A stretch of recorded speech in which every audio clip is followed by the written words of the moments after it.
بسم الله الرحمن الرحيم الحمد لله رب العالمين وصلى الله وسلم وبارك على سيدنا محمد وعلى آله وصحبه أجمعين. Alhamdulillah, we're back for another week of the divine names of Allah subhanahu wa ta'ala, and we're on the name Al-Haq. Al-Haq with a ha. Al-Haqqu. Al-Haqqu means the real or the truth. Al-Haqqu, the one that is real, the truth. And one of the ways that this is described by the scholars, may Allah be pleased with them, is Al-Haqqu is the one because truth is always the same. Truth never changes. Allah, He's the truth and the real. And one of the attributes of God, or you can say one of the things you cannot say about God, is that God changes. God never changes, and that is reflective in the name of Al-Haqqu. Al-Haqqu means the real or truth, but it's explained as the one who never ever changes. Allah doesn't change at all. It's one of the things you cannot believe in as a Muslim, that Allah will ever change. Meaning, let me give you an example, because you're thinking in your head, what are you talking about? Some of the ways Allah doesn't change, Allah doesn't become more knowledgeable. Allah is absolutely, perfectly, absolutely knowledgeable. He has all wisdom. There's not anything Allah lacks. Allah will never be more powerful because He already is all powerful, perfectly knowledgeable. Allah doesn't change in those things. We change. Just by this very class, you're probably learning things about the names of God you didn't know before, so you're changing in your knowledge. You're gaining more knowledge. Allah doesn't gain knowledge. Allah Ta'ala knows everything. To gain knowledge means you lacked knowledge before and you didn't know everything, so you are in a sense ignorant of that thing. You are in a sense ignorant of it. If this is the first time you're hearing Al-Haq, like I have no idea what it means, I have no clue, then that means you're ignorant of this, meaning you lack the knowledge for it. And Allah doesn't lack anything. We don't believe as Muslims God lacks anything of a quality that means He has to have for perfection. So Allah doesn't lack it, nor is He missing it. Okay? So Al-Haqqu is the one who never ever changes. All things other than Allah constantly change. At every minute, every moment, and for eternity. Everything changes. We become older, we become stronger, we become weaker, our state is always changing, every single moment. Maybe by the time you got to class today, you were full, and now maybe you're a little bit hungry. Maybe you're a little hungry before, but now you're a little full. You change. Maybe you were a little tired, now you're not tired. Maybe you were tired, maybe you were not tired, now you're tired. We're always constantly changing. Maybe before you didn't yawn, now you yawn. Because we're always changing as people. Right? Allah never changes because change, and I'll tell you what, change is a quality of beings that are not perfect. God is perfect, therefore He doesn't change. And that is reflective in the name Al-Haqqu. Al-Haqqu, the one who never changes, but He changes everything at all times and moments. Other things to be said about this is that Allah subhanahu wa ta'ala, He's the eternal. Everything other than Allah is temporary. Everything other than Allah is temporary. Even if the universe goes on for another 15 billion years, it's still temporary, it still will end. Temporary or temporal means anything that is going to come to an end. So the fact that there is an end to something, it means that it's not forever, it's not eternal. Only Allah Ta'ala is eternal. Okay? Please make sure you take notes, write them down.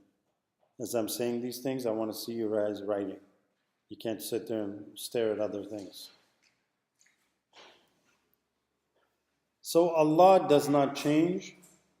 This is a very beautiful line I found. His is the only true existence. Other things which appear truly to exist draw the truth of their existence from Allah. We're drawing our existence from Allah subhanahu wa ta'ala. Allah exists, therefore He created us, so we exist. But we cannot exist without Allah's existence. Allah exists. He is. There's nothing in creation that its existence can be compared to that of Allah, the truly existent, who is forever, before the before and after the after. Allah is before the before, meaning He has no beginning. Before time, only Allah is before time. After all of the after the time ends, after everything ends, Allah is always there. So Allah is before the before and after the after. And we're going to get to two divine names later on, which is Al-Awwalu wal-Akhiru. Al-Awwalu, the first without a beginning, the before the before. Al-Akhir, the last, the after of the after, the thing that all things, the one whom all things go back to, who has no end. That is the Akhir. We're going to get to that another time. And then there's more things to be said, but we'll move on inshallah. Okay? The next name is Al-Wakil. So we say Al-Haqqul Wakil, Al-Wakil. Al-Wakil.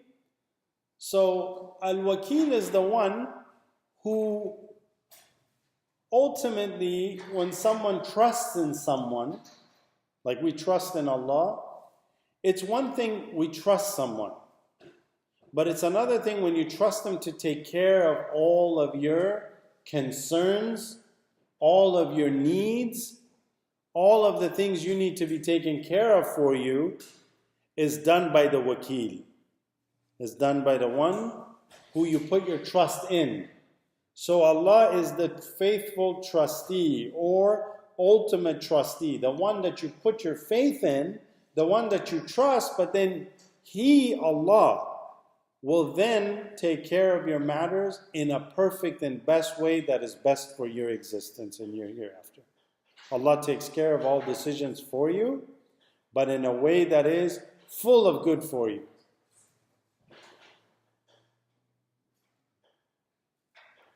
He completes the work left to Him without leaving anything undone. People think that they're able to do, but He is the one who does everything. And He has no need for anyone to do things for Him. God doesn't need angels or prophets or us or anybody else to do anything for Him that He Himself is not doing every moment Himself. So Allah is the one that is taking care of everything. Neither His prophets nor His angels are His trustees. He only manifests His messages and His trusteeship through them. Meaning, Allah uses the prophets to deliver the message to humanity. Allah uses His angels to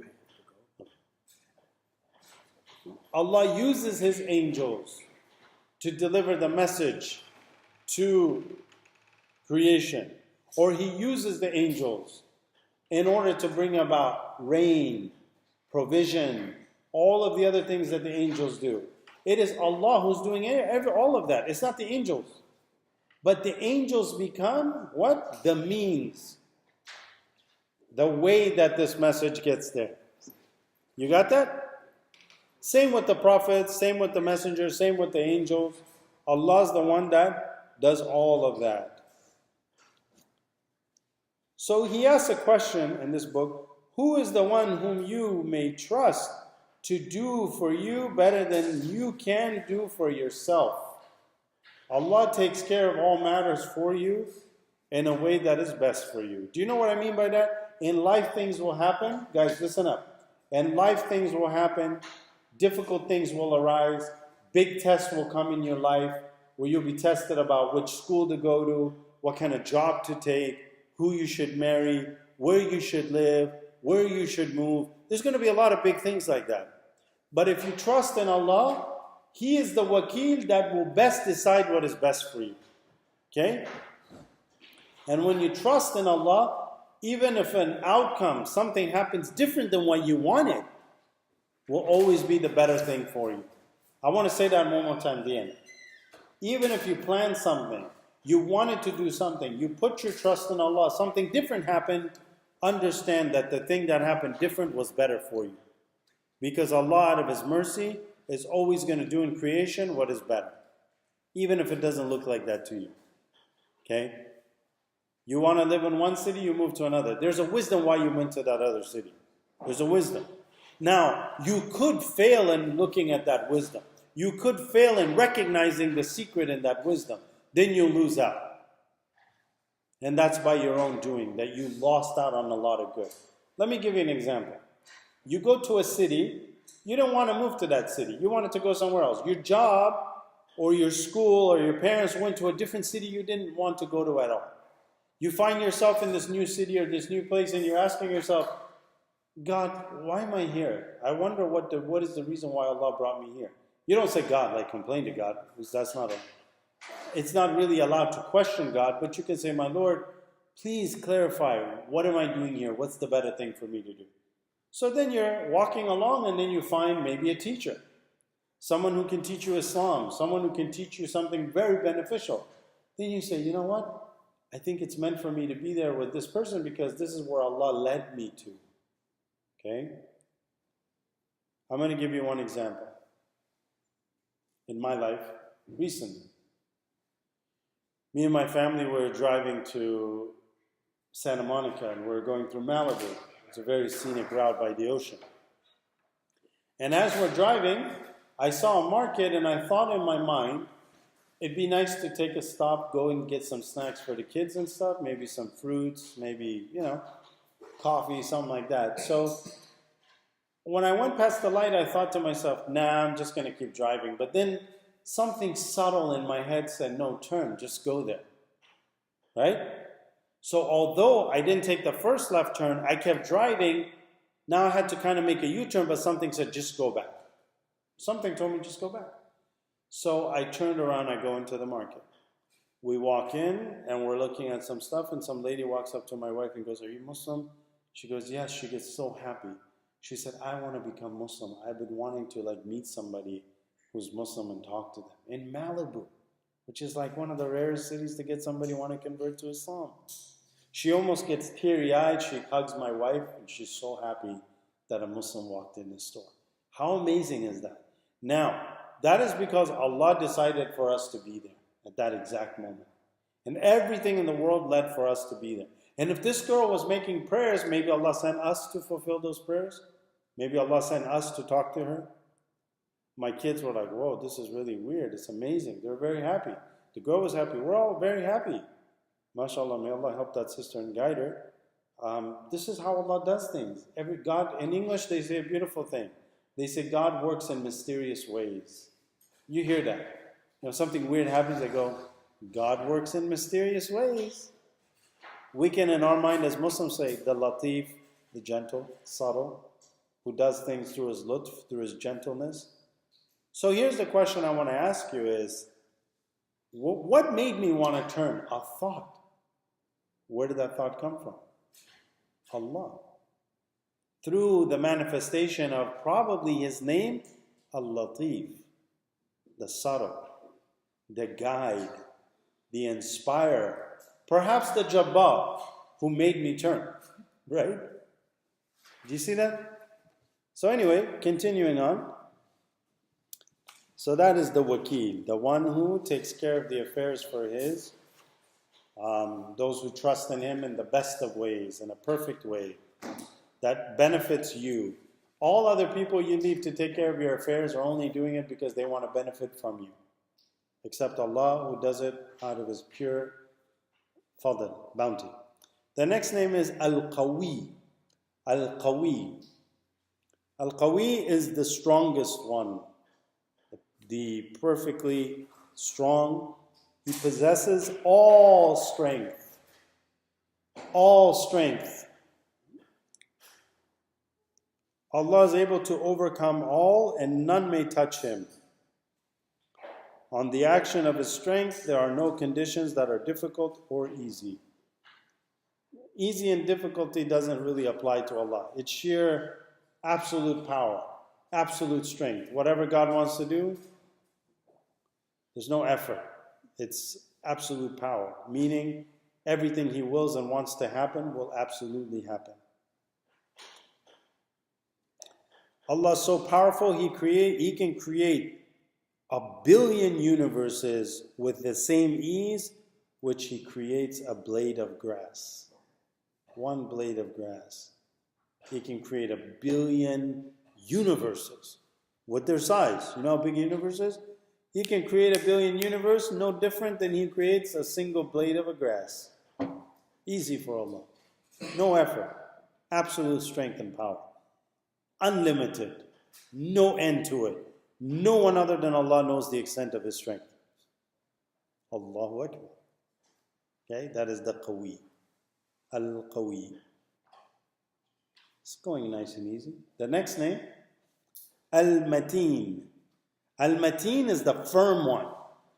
You can have strength, but then there's a firmness that goes with that perfect strength. The one who is firm, Allah is perfect in His strength and in His firmness. The firmness of the intensity of His strength, that is the Mateen. So not only does He have the strength, but He has that continuous firmness in His strength, and that is the Mateen. None can be saved from this strength. No force can oppose it. Nothing causes difficulty for it. Nothing can weaken it. Nor does that strength need any aid. We know as Muslims that Allah has compassion and He has punishment. When He extends His compassion to His beloved servants, none can prevent that compassion and that love that He extends to His creation. And if Allah wants, nor can any conceivable power prevent His vengeance, His anger. And when we say anger, we don't mean emotional anger like we have, because God doesn't have emotional feelings. When we say God gets angry, it's not like how we get angry, right? We don't know what the anger of God is like, but what we understand it in this world, how we understand in this world is through what? Through bad things happening to people. We know that in the next world, Allah's punishment is the hellfire. Or we know that in the grave will actually squeeze you and punish you by the command of Allah, those that were really bad in their grave. Primarily, if you don't pray, odds are you might get some punishment in the grave, because one of the reasons people get punished in the grave is for not praying. These are Muslims. So you have to make sure that you pray. If you don't pray, you're not safe with Allah. Understand that. If you do not pray, you are not safe with Allah. Of course, if you're young, you don't have to pray. Even if they tell you, get up and pray, you don't have to pray. You know, if you're 5, 6, 7, when you're 7 you should pray, but you still don't need to. 8, 9, 10, yeah, you should really pray, but you will not be sinful for not praying. 11, 12, well, now you're getting into pretty tough ages. 13, 14, still not praying, that's not acceptable. The age that the Prophet ﷺ wants us praying at is 10, not to exceed that. But you'll be held accountable 12 to 13 years old, roughly, depending. So, Al-Mateen is the powerful, firm one. The strength of his, this is again translated as the firm in how it relates to his strength. This is a little complicated, okay? But you can say Al-Qawi is the powerful one, but then the firmness of his intensity of his strength that's the Mateen. And God knows best. Al-Wali. The next name is Al-Waliyu. This is one of my favorite names. Al-Waliyu is the protecting friend of his good servants. Not everybody, pay attention. Al-Waliyu as-Salihin, the patron, close protecting friend, the close protecting friend of the good servants of His. Look, Allah has compassion for all creatures. Allah has compassion even for the worst human beings that do the worst things on earth. For example, a person can go steal, kill, but at lunchtime he might still get a drink. nor am I promoting crush. Okay? A person may do those bad things and still get a drink at lunch. That's because Allah's compassion or His rahmah, His mercy extends to where even the worst of people are still given a drink of water. Allah could have made us in a world like you do a sin and then you're like, oh my God, there's no drink. I committed a sin. There's no drink. Allah could have made that. You commit a sin, you don't get lunch that day, right? But Allah doesn't do that. Allah still gave you drink. He gave you a home. He gave you all that. But He's not pleased with you. Al-Wali is the patron of the righteous servants of Allah, the good ones. Okay? How do we know who's good or not? We really don't know us. Allah knows only. So Allah knows who is His close patron and His close friend. Okay? He helps His good servants. He eliminates their difficulty and gives them guidance. This is the greatest gift God gave us. The greatest gift Allah subhanahu wa ta'ala gave us is guidance. This is the greatest gift, to be guided to Islam. This is the greatest of all blessings. Or His peace and success in the affairs of the world. And in the hereafter. Allah takes the believers out of darkness into light. So then you got to ask yourself, what does darkness into light mean? Darkness from sins, from evil, from disbelief in Allah, doubting Allah. These are all darknesses. These are all darknesses. Into light, believing in Allah, loving Allah, being connected with Allah is all light. يُخْرِجُهُم مِّنَ الظُّلُمَاتِ إِلَى النُّورِ Allah wali alladhi. The Quran says Allah is the wali or the close patron of those who believe. He takes them out of darkness into light.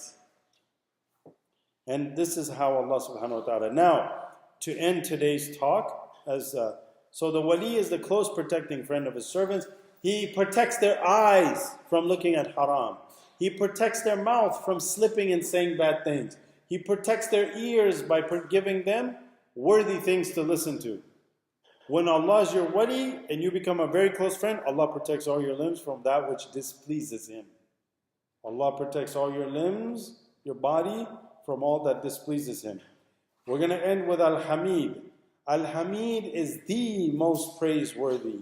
He is the one praised by all of existence. If someone praises somebody else, they're in reality praising God. Why? Because any good that manifests and is shown in other people, anything good you do is only done because Allah allowed it and facilitated and created it. So how can we praise someone in the presence of the one who did it all? That would be unfair. So the one who deserves all praise is Allah, because He's the one that does everything. The knowledge I have, I'm sitting here teaching you, is only from Allah, not from me.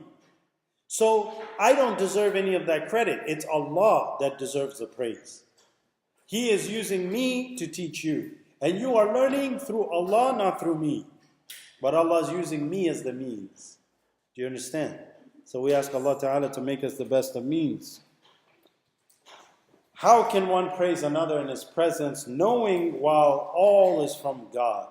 So the praiseworthy one, Al-Hamid, is the one who is truly praised and the one who truly is all praiseworthy, because He's the one doing everything in reality. No one other than Allah deserves that praise.